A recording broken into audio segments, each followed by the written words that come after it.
श्री शिवाय नमस्तुभ्यम। हम सबको पता है कि एकादशी का बहुत ही पावन सा दिन आ गया है और मार्गशीर्ष महीने की जो भी तिथि पड़ती है वो सबसे बड़ी मानी जाती है। इसीलिए इस एकादशी को उत्पन्ना एकादशी के नाम से भी जाना जाता है ना। लेकिन डाउट अभी भी ज़्यादा लोगों को है कि भैया व्रत हम कौन से दिन रहें, क्योंकि उत्पन्ना एकादशी पे दिन चाहे कोई व्रत किसी और एकादशी पे रहता हो या ना रहता हो, बट उत्पन्ना एकादशी पे व्रत जरूर रहता है। तो डाउट यह है कि 26 को रखा जाए या 27 को रखा जाए, इसी की बात करेंगे। जो व्रत नहीं है वो क्या करेंगे, पारण कब करना है, इन सभी की बात इस पूरी वीडियो में हम लोग करने वाले, ठीक है ना। सबसे पहले यहां पे एक आपको पंचांग मैंने ओपन कर रखा है जो कि है 26 नवंबर 2024 का। चलो सबसे पहले इस पंचांग को समझते हैं, उसके बाद आपको चीजें समझ में आने वाली हैं, ठीक है ना। देखो क्या लिखा हुआ है, कृष्ण पक्ष एकादशी 26 नवंबर रात को 1:02 पे है। कब है, रात को 1:02 पे उत्पन्ना एकादशी लग रही है और 27 तारीख को अगले दिन वो 3:47 सुबह तक रहेगी। इसका मतलब क्या है कि 26 तारीख को सूर्योदय कब हो रहा है, 6:52 पे, और इस समय क्या रहेगा, उत्पन्ना एकादशी, जो कि कब लग रही है, 26 तारीख को लग रही है। और एक चीज यहां पे और क्लियर करती है कि एकादशी 26 को होगी कि जब भी हम कोई सी भी एकादशी रहते हैं तो जो एकादशी द्वादशी के साथ में पड़ती है उसी एकादशी का व्रत रहना चाहिए। ऐसा क्यों है, क्योंकि द्वादशी पे जब हम पारण करते हैं तो पारण में, एकादशी के व्रत के पारण में चावल होना अनिवार्य है, वरना आपका एकादशी का व्रत पूरा नहीं माना जाता है। आपने पूज्य गुरु जी की कथाओं में कई बार एकादशी और द्वादशी तिथि का जो विशेष महत्व है, जो मिलन का विशेष महत्व है, उसके बारे में समझा होगा, ठीक है ना। तो एकादशी का जो व्रत होगा वो कब रखना है आपको, 26 तारीख को, 26 नवंबर को, और जो आप पारण करोगे वो 27 तारीख को करोगे। पारण सुबह के टाइम पे करना है, कभी भी कर लो, बट पारण जब करो तो आप अपने भोजन में, आप अपने पारण के खाने में चावल जरूर रखेंगे, तभी आपकी उत्पन्ना एकादशी का जो व्रत है वो पूरा माना जाएगा, ठीक है ना। मेरी बात समझ में आई क्या। तो अब यहां पे उत्पन्ना एकादशी की इतनी चीजें आपको समझ में आ गई हैं, तो अब हम लोग कुछ उपाय की भी बात कर लेते हैं जो कि आप सभी लोगों को इस एकादशी के अवसर पर करना चाहिए। देखो जितने भी उपाय की बात इस पूरी वीडियो में हम लोग करने वाले हैं वो सारे उपाय पुराने हैं, इनमें से एक भी नया उपाय नहीं है। बस मेरा काम है आपको उन उपाय को एक पर्टिकुलर, एक स्पेसिफिक दिन पे याद दिलाने का, ठीक है ना। चलो समझने की कोशिश करते हैं सबसे पहले इस उपाय को।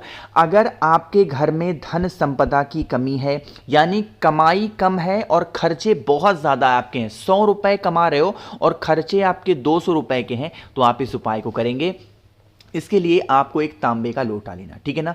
ध्यान रखिएगा, तांबे के लोटे में आपको डालना है गंगा जल, ठीक है ना। अब अगर आपके घर में गंगा जल नहीं है तो आप थोड़ा सा जल डाल दो और जल में 2 से 4 बूंद क्या डालोगे, गंगा जल डाल देना, ठीक है ना। डाल दिया। अब डालने के बाद में हमें सबसे जरूरी चीज लेनी है और वो होती है बेलपत्र। कितनी बेलपत्र लेनी है, हमें 7 बेलपत्र की जरूरत होगी जो कहीं से कटी पिटी हुई ना हो, है ना। अब इन 7 की 7 बेलपत्र को तांबे के लोटे में जो आपने गंगा जल डाला है उसी कलश के अंदर उन 7 बेलपत्र को डाल देना, ठीक है ना। अब इसको लेकर के कहां पे जाएंगे, यह उपाय घर पे नहीं कर सकते, पैरों में बिना चप्पल पहने। आप बाइक से जा रहे हो तो भी चप्पल नहीं पहनोगे, आप कार से जा रहे हो तो भी चप्पल नहीं पहनोगे। अगर आपके घर से मंदिर दूर है तो आप चप्पल पहन के जाना, वहां उतार देना। लेकिन आप अगर बाइक से जा रहे हो, कार से जा रहे हो मंदिर, तो चप्पल पहन के नहीं जाएंगे। वहां पर पहुंचेंगे, जैसे ही महादेव के शिवलिंग के पास में सबसे पहले हमें दर्शन किसके होते हैं, नंदी बाबा के। अरे होते हैं कि नहीं होते, होते हैं। देखो नंदी बाबा का जो एक पैर होता है वो हमेशा उठा हुआ होता है, ये बात मैं आपको बता चुका हूं, पता है आपको ना। तो जो पैर नंदी बाबा का उठा हुआ है उसी पैर के ऊपर सिर्फ और सिर्फ गंगा जल चढ़ाएंगे। अब कहोगे भैया उसके अंदर तो बेलपत्र है, तो जो जल की धार आप गिराओगे वो जल की धार बहुत स्लो मोशन में धीरे धीरे गिराना। जब धीरे धीरे गिराओगे तो यहां पे सिर्फ जल ही गिरेगा, बेलपत्र नहीं गिरेगा। मेरी बात समझ में आई। तो आपको यहां पे जल चढ़ा देना है, श्री शिवाय नमस्तुभ्यम का जप करके। जब जल चढ़ा दो तो आपके कलश में अब कितनी बेलपत्र बची हैं, 7 बेलपत्र बची हैं। उन 7 की 7 बेलपत्र को लेके महादेव के शिवलिंग के पास जाना है ना। वहां पर पहुंच करके फेस रख दो उत्तर दिशा, नॉर्थ डायरेक्शन, और वहां पर पहुंच करके एक एक बेलपत्र निकाल करके महादेव के शिवलिंग के ऊपर उन सभी बेलपत्र को आप समर्पित करते जाना। साथ ही साथ भगवान शिव से यह कामना करेंगे कि हे भोलेनाथ, हमारे घर में धन संपदा को लेके ऐसी समस्या है, ऐसी प्रॉब्लम है, आप हमारे घर से इन सभी समस्याओं को दूर करें। अपने अकॉर्डिंग इस तरीके से प्रार्थना कर लेना और फिर आप अपने घर की तरफ जा सकते हो। यकीन मानिए, जो भी व्यक्ति एकादशी के दिन इस 7 बेलपत्र का उपाय कर लेता है, उनके घर में कभी धन संपदा की कमी नहीं होती, और जो भी फिजूल खर्चियां आपके घर में हो रही हैं वो भी धीरे धीरे बंद जरूर हो जाती है। ठीक है ना। तो यहां पे हम लोगों ने बात कर ली है। आगे बढ़ते हैं अब इस वीडियो के हम लोग अपने तीसरे उपाय की तरफ, और ये जो तीसरा उपाय है वो माता तुलसी के पत्ते से करना है। कौन सी तिथि है? एकादशी। और किसका दिन होता है? भगवान विष्णु भगवान हरि का। इसलिए क्या लेना है? तुलसी के पत्तों को। लेकिन छोटा सा काम और कर दीजिए, जल्दी से करिएगा वीडियो को लाइक, और जिसने अभी तक चैनल को सब्सक्राइब नहीं किया तो करेंगे चैनल को जरूर सब्सक्राइब, है ना। चलो समझने की कोशिश करते हैं। जैसे मान लीजिए कि आप कभी भी किसी भी काम के लिए अपने घर से बाहर जा रहे हो, किसी भी काम, चाहे आप लड़की देखने जा रहे हो, आप लड़का देखने जा रहे हो, या फिर आप किसी शादी के लिए जा रहे हो, उसमें आपको सफलता नहीं मिल रही है, आप एग्जाम देने जा रहे हो, इंटरव्यू के लिए जा रहे हो, किसी चीज में आपको कोई भी सफलता नहीं मिल रही है, तो इस उपाय को एकादशी पे करेंगे। ठीक है ना।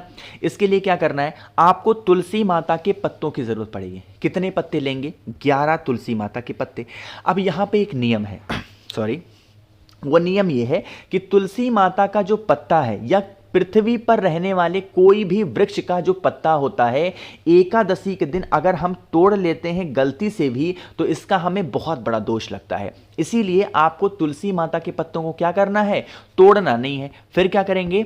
आपके घर में जो भी तुलसी माता का पौधा हो, उन पौधे के नीचे जो भी तुलसी माता के पत्ते पड़े हों, कितने पत्ते? 7 पत्ते। चाहे वो सूखे हुए हों, चाहे वो हरे भरे पत्ते हों, कोई दिक्कत नहीं है, आपको 11 पत्ते ले लेने। ठीक है ना। 11 पत्ते लीजिएगा तुलसी माता के, और लेने के बाद में एक आपको तांबे का लोटा लेना। ठीक है ना। तांबे के लोटे में आपको क्या करना है? वही काम करना है, गंगा जल डालेंगे। गंगा जल की मात्रा अगर कम है तो आपके पास में जल होगा, जल को भर देना और 2-4 बूंद गंगा जल डाल देंगे। बाकी जो आपके पास में 11 तुलसी माता के पत्ते हैं वो इसी कलश के अंदर डाल देना। अब एक नियम समझिएगा, वो नियम ये कहता है कि जब आप पत्तों को जल के अंदर डाल दो, तो आप इस जल का जो मुख हो, ठीक है ना, उसको आपको किसी भी लाल कपड़े से, किसी भी रेड कपड़े से आपको इसके मुख को बांध देना है अच्छे तरीके से, है ना। बांधने के बाद में आप इस कलश को उठाना और लेके कहां पे जाओगे? महादेव के शिवलिंग के पास में बिल्कुल भी लेकर के नहीं जाएंगे, वरना दोष लगेगा। आप किसी भी देवता के मंदिर में, यहां तक कि देवी मां के मंदिर में भी नहीं जाना है, किसी भी देवता के मंदिर में आप लेकर के जाना, उस कलश को वहां पे रखना। जो भी आपकी मनोकामना है, या फिर जिस भी काम के लिए आप घर से बाहर जाते हो, उस काम में आपको सफलता नहीं मिलती है, तो आपको वहां पर अपनी मनोकामना को कहना है, अपने कष्टों को कहना है, और किसी भी हरे भरे वृक्ष के नीचे चले जाना और उस पूरे जल को तुलसी माता के साथ में वहां पे समर्पित कर देना। बाकी कपड़ा और जो आपके पास में लोटा है उसे लेके अपने घर चले आना। यकीन मान लीजिए, आप जब भी किसी भी काम के लिए जाओगे, आपको उस काम में सफलता जरूर मिलेगी। ठीक है ना।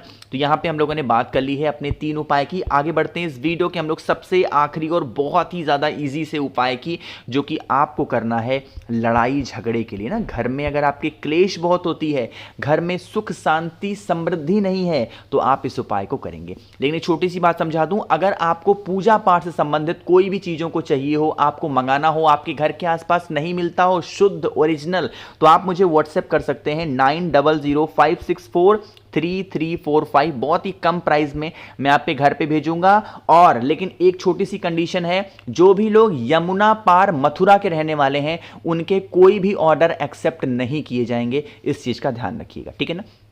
चलो अब बात करते हैं उपाय की। आपको यहां पे दिख रहा होगा क्या? एक ये आपके सामने है दही। ठीक है ना। तो बहुत ज़्यादा लेने की ज़रूरत नहीं है, आप 1 से 2 चम्मच दही लेना, या फिर मार्केट में 10 रुपए वाली भी दही छोटी सी डिब्बी आती है ना, उसका इस्तेमाल कर लो।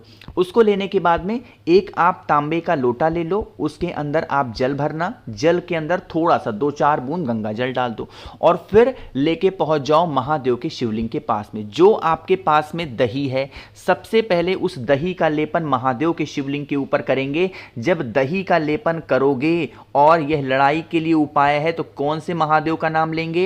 हाटकेश्वर महादेव के नाम से पूरे उस दही का लेपन महादेव के शिवलिंग के ऊपर करके, और 5 स्थान जो पूज्य गुरुजी ने लगभग सभी कथाओं में बता रखी है, इन्हीं 5 स्थान पे जल को समर्पित कर देने से हमारे घर में कभी लड़ाई झगड़े नहीं होते हैं और घर में हमेशा सुख शांति समृद्धि बनी होती है। तो मैंने कोशिश की है आप सभी को बहुत ही अच्छे से हर एक बातों को, हर एक चीज़ों को समझाने की।